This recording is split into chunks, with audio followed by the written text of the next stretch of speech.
Recording. All right, hi Didi. So you asked for a tutorial, so I will show you how to make a foundation chain with a single crochet attached. So you have your hook and your yarn. For practicing purposes, you can use whatever size hook and yarn that you have. For purposes of the video, I'm using a very tight-knit nylon blend. It's nice and Smooth. smooth, yeah. Mom's videoing, so Hi, Titi Rita. I needed help. And hi, Grandma, because I'm sure she'll show this to you. You'll just be able to see the stitches really well with this yarn. So you start with your slip knot. Everybody starts their slip knot differently. A lot of videos will show you to wrap it around your finger twice. Pull the first loop forward, and then pull the other loop on top of that one and put your hook in right there, and that makes a slip knot. Isn't that clever? So, okay, so you said you know how to make a chain. For your chain, you're just going to yarn over and then pull the yarn through that stitch.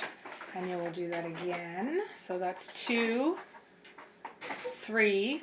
I'm going to do a chain of 12 for the purpose of this. So we are going to do rows of 12 stitches. So we're at 3 and then 4. So you just yarn over and pull through the loop on the hook. That's 1, 2, 3, 4, 5, 6, 7, 8, 9, 10, 11, and 12.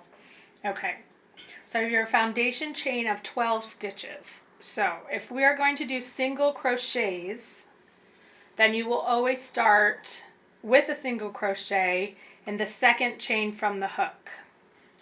The loop on your hook never counts as a stitch. So it would be essentially, this is the first stitch, the second stitch. The one on the hook doesn't count. So 1 and 2. So you insert your hook through the stitch, bring the yarn through. You have 2 loops on your hook. You yarn over again and pull through both loops. That's 1. So I had chained 12.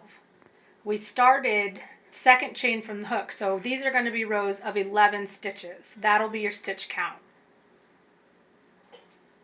Okay, so that's 1, and you go to the next one. See, this one's already worked into.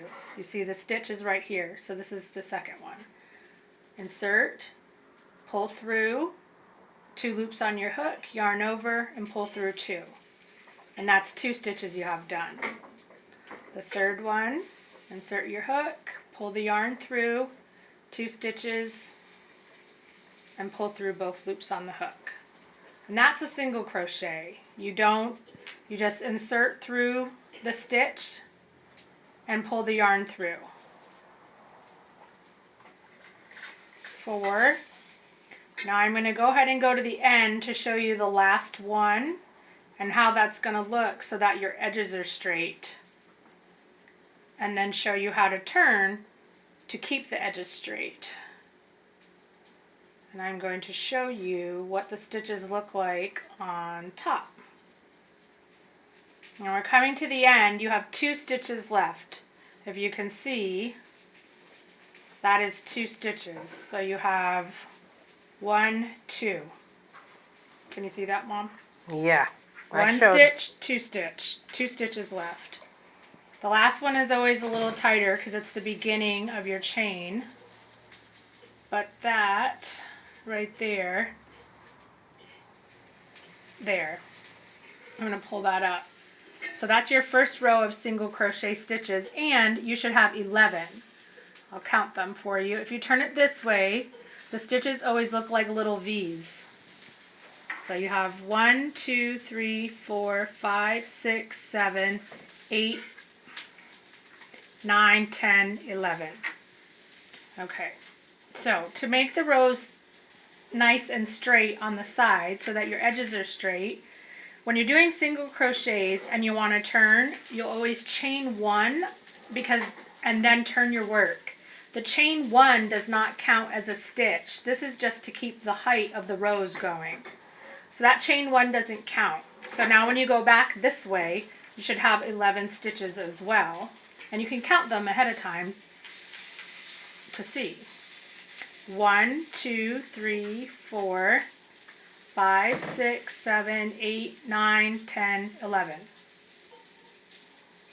So you have those 11 stitches. And again, so you've chained one, it doesn't count. You're going to go into the first stitch. And when you go into a stitch, you insert your hook under both parts of the stitch. This is your front loop and your back loop.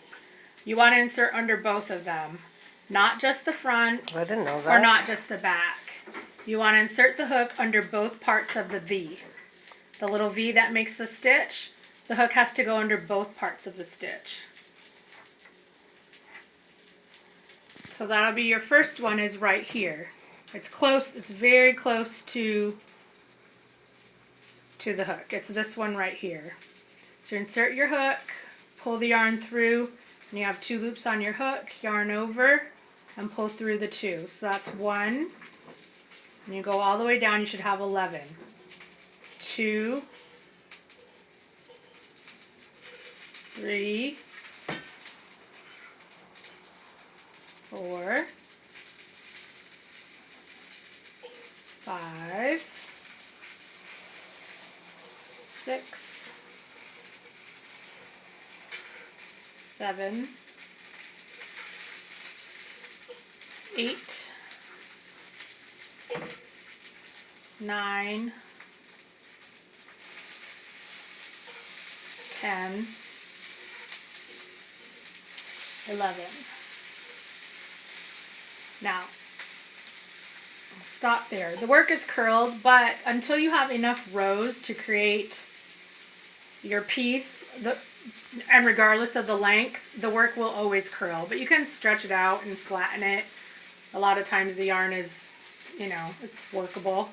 But you can see that the rows will be straight. So once you're at this end again, and you want to go back the other way, but you want the edges to stay nice and straight, you're going to do that chain one. Up. So you just yarn over and do 1 chain up and turn your work so that you can go back this way now in those 11 stitches. 1, 2, 3, 4, 5, 6, 7, 8, 9, 10, 11.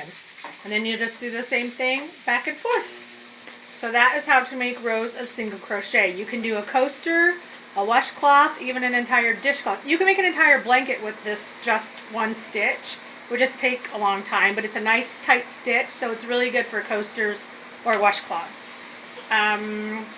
Okay, so that's the end of the first video, and the next one I make, I will show you a half double crochet and then a double crochet and how you would get that count to be even in the same fashion. Okay, that's it.